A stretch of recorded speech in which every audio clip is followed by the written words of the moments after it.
What is rate of perceived exertion for strength training? That's the main thing we're going to go over today. And it's more so for people who don't understand the concept of rate of perceived exertion and how to apply it to strength training as a whole.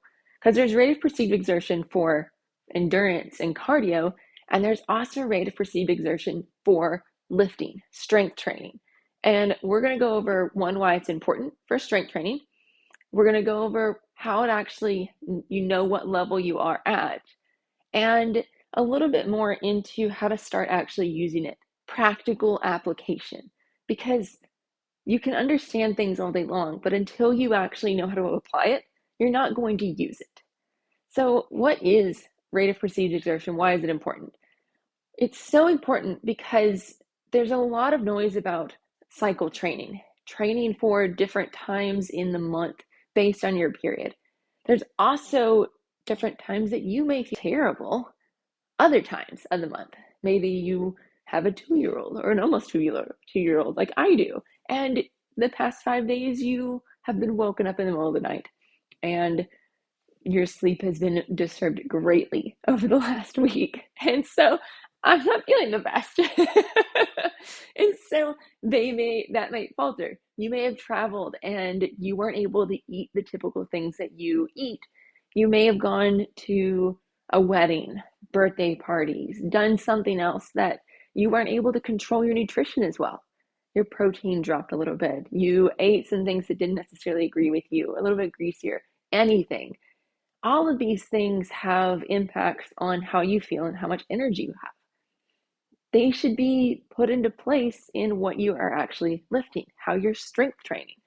Instead of just looking at your cycle of whether you're in the follicular phase, whether you're in the luteal phase, it should be more, how do you feel? I have endometriosis. I had surgery to remove it. I had stage 4. And so period week was always not so great for me. I didn't feel so good. I had very heavy bleeding. I always had to eat more iron.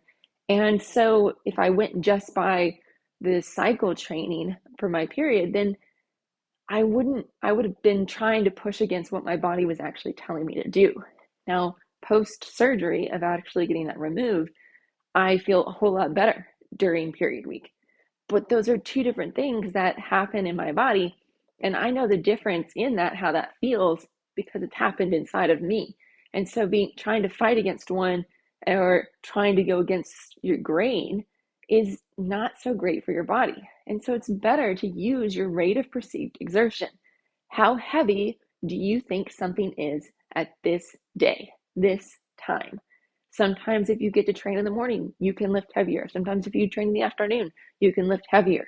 And so one or the other, it's not necessarily has to be this like progressive line of always gating or like a plateau and never degrading when it comes to how much weight you're lifting. Using this rate of perceived exertion, you can now have an idea and also be kinder to yourself if you do need to step down. Oh, I'm used to doing a squat at this weight. I'm just not feeling it today. I'm not going to do it at this weight, and I'm going to judge how I feel on that.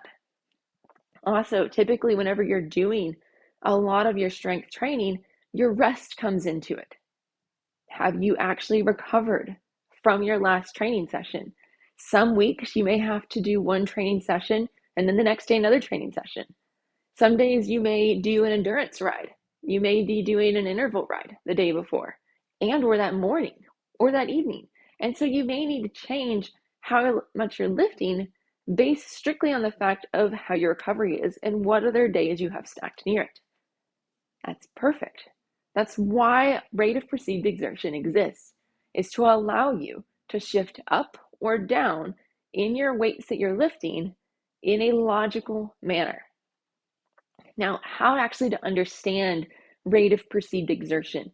We look a lot into reps and reserve. That's a way that is kind of almost synonymous with it, but it doesn't exactly explain everything for your rate of perceived exertion.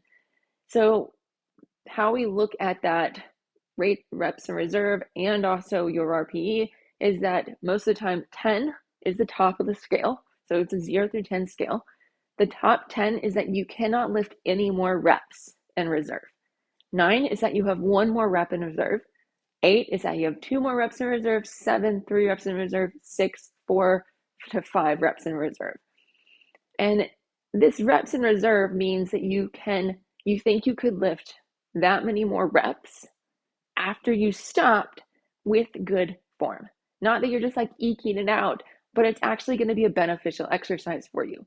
It's going to be a beneficial move. You're going to do the form, do the patterns how you would correctly. It's not just like, I can just lift this up a little bit. No, it's not terrible form at that. You have good form, good quality movement. Now, when I say that it's not just reps in reserve, it's that you have more to kind of put into the pot. It's not just thinking that, because otherwise we just use reps in reserve. It's also how heavy you think the weight is. And this is a good way of starting to go into the last point of practical use of this. Because how you form this into the practical use is that you understand, I think this would be a very heavy weight for me. I think this would be a heavy weight for me. I think this would be a moderate weight for me. I think this would be moderate to easy to moderate weight for me. And that's how you look at whether you think something is a 6 out of 10, a 7 out of 10, an 8 out of 10, 9 out of 10, such and so forth. Is that whenever you're doing your 6, you're kind of your warm-up base round for an actual exercise, is that you're like, all right, I think this is an easy to moderate weight. It's also a great way to set yourself up for success, that you are warming up for the bigger loads and the bigger weights. This is a way that you can set the tone for that exercise, for that superset that you're getting ready to do. And how you can understand, okay, if I lifted 45, 50 pounds for my deadlift for my 6 out of 10, did I feel like that was easy to moderate? Or am I going to do that same weight again for my 7 out of 10 because I felt like it was a little bit harder than my easy to moderate? Also, a way of tracking this is key. That's why in my app that I use for all my programs, there's a little button to push next to it that you can look back at the other loads that you did at that exercise. Yes, some of them, the reps are going to change, but it gives you a roundabout number for it, a roundabout weight for it. And so you can keep a log of whereabout you may want to start for your 6 out of 10. It also gives you inklings of if you're overshooting your weight, if you are pushing your weight too much during your rep counts, say you constantly are ending where you're about a 9 out of 10 and you were supposed to be shooting for an 8 out of 10, this can give you an inkling that you may actually be setting yourself up for injury. Practical use. You don't want an injury. And so thinking and having this as a metric, subjective metric, yes, but having this as a metric that you're looking at for your lifts gives you an idea of how to kind of hold back a little bit and make your strength training actually be beneficial for you instead of problematic for you.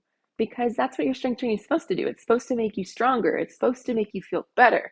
Yes, you're going to be sore from it, but it's supposed to help you as an all-around and not end you up in saying, oh, I deadlifted this and now my back hurts. This is not supposed to do that. And so thinking about those, whether something is easy to moderate, like a 6 out of 10, whether something is moderate, like that 7 out of 10, moderate to hard, 8 out of 10, hard, 9 out of 10, very hard, like, oh, max, that's your 10 out of 10. And so putting these all together helps you to understand the practicality of it for your training as a whole.